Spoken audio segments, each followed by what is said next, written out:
Assalamualaikum warahmatullahi wabarakatuh. Innal hamdalillah nahmaduhu wa nasta'inuhu wa nastaghfiruh wa na'udzu billahi min shururi anfusina wa min sayyiati a'malina. May yahdihillahu fala mudilla lahu wa may yudlil fala hadiya lahu. Asyhadu an la ilaha illallah la syarika lahu wa asyhadu anna Muhammadan abduhu wa rasuluh. Qala ta'ala fil Qur'anil azim, ya ayyuhalladzina amanu kutiba 'alaikumus syiyamu kama kutiba 'alal ladzina min qablikum la'allakum tattaqun. Amma ba'du.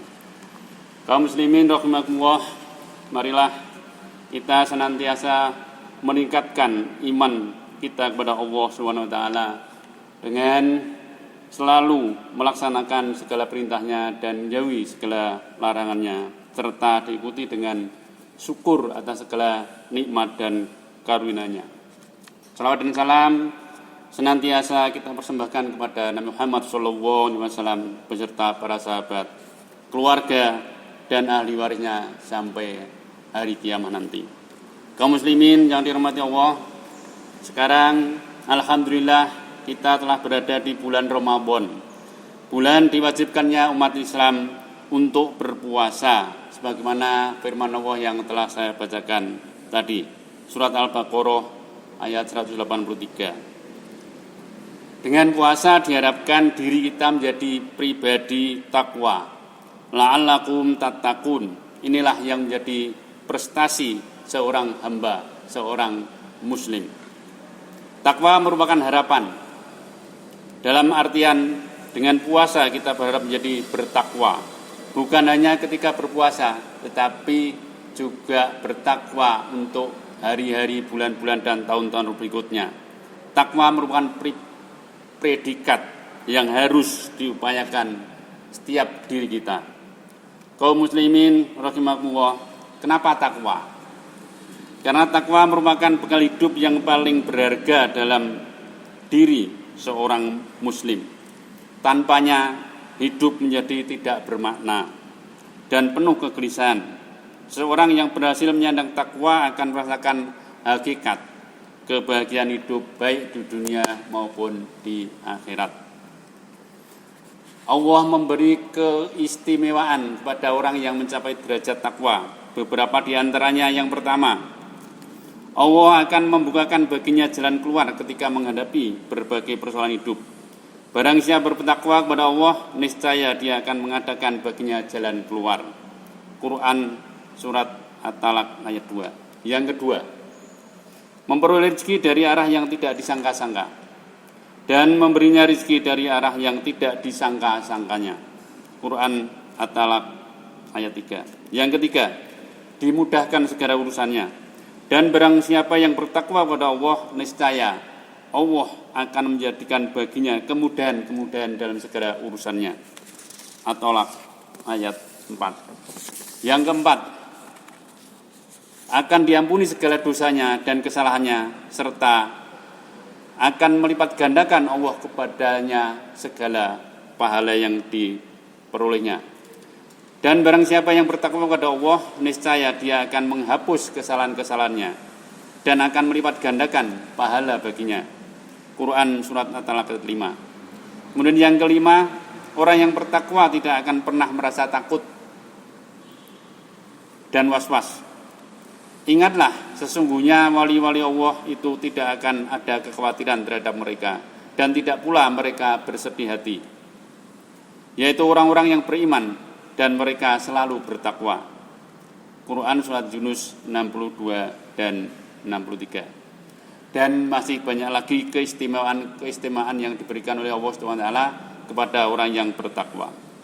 Kaum muslimin yang dirahmati Allah, namun demikian, takwa bukan predikat yang begitu saja mudah dicapai dengan berpangku tangan atau sekedar berharap pada Allah SWT, tetapi harus dikejar, harus diperolehnya dengan kerja keras, dengan ibadah yang tulus, dengan ibadah yang sungguh-sungguh, dan mengaplikasikan nilainya dengan tulus dan ikhlas dalam kehidupan sehari-hari.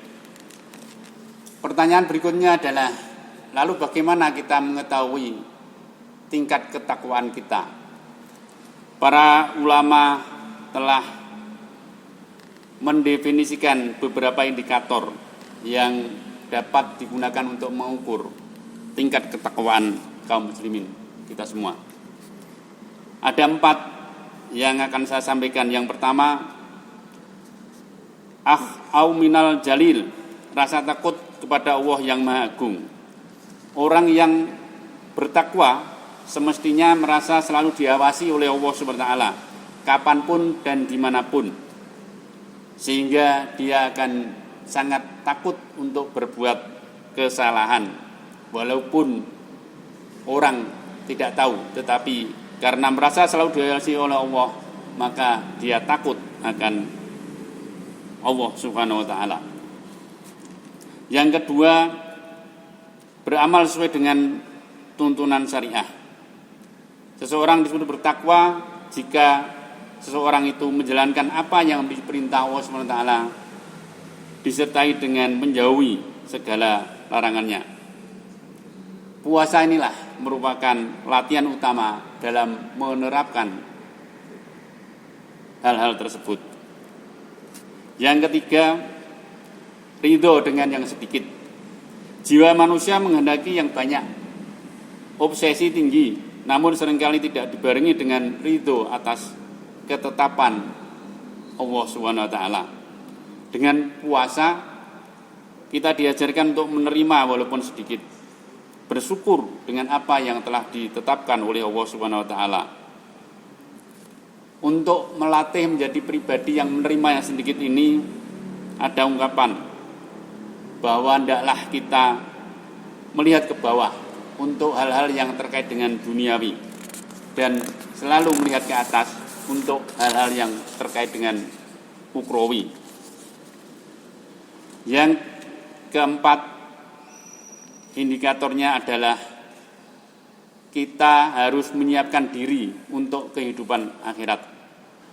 Seseorang disebut bertakwa jika dia memberikan prioritas untuk kehidupan yang kekal, yaitu kehidupan akhirat. Allah Subhanahu wa ta'ala telah memberikan beberapa gambaran di dalam Al-Quran yang terkait dengan pentingnya kehidupan akhirat dibandingkan kehidupan di dunia. Katakanlah kesenangan di dunia ini hanya sebentar, dan akhirat itu lebih baik untuk orang-orang yang bertakwa. Quran Surat An-Nisa 77. Dan tiadakah kehidupan dunia ini selain dari main-main dan senda guru belaka, dan sungguh kampung akhirat itu lebih baik bagi orang-orang yang bertakwa. An-Naml 32. Kaum muslimin rahimakumullah, demikianlah telah singkat mengenai beberapa indikator takwa. Sungguh beruntung siapa yang mendapatkan predikat takwa tersebut. Ia yang selain menjauhkan diri dari yang dilarang, juga mampu menghindari yang sejatinya dibolehkan oleh Allah Subhanahu wa ta'ala. Pada kesempatan bulan puasa ini, marilah kita memanfaatkan yang sebaik-baiknya. Ibadah di bulan puasa ini kita jadikan sebagai pelatihan untuk menempa diri kita, sehingga tujuan dari puasa itu sendiri akan tercapai, yaitu mencapai derajat takwa. Semoga kita bisa menjadi tuan rumah yang baik untuk tamu yang agung, tamu bulan Ramadan. Dan tak lupa kita berdoa kepada Allah Subhanahu wa ta'ala agar diberikan kekuatan dan istiqomah untuk maksimalkan dan melaksanakan ibadah-ibadah selama bulan puasa, sehingga kita betul-betul menjadi pribadi yang bertakwa. Rabbana hab lana min azwajina wa dzurriyyatina qurrata a'yun waj'alna lil muttaqina imama. Sekian yang dapat saya sampaikan, mohon maaf atas segala kekurangan. Billahi taufiq wal hidayah. Wassalamualaikum warahmatullahi wabarakatuh.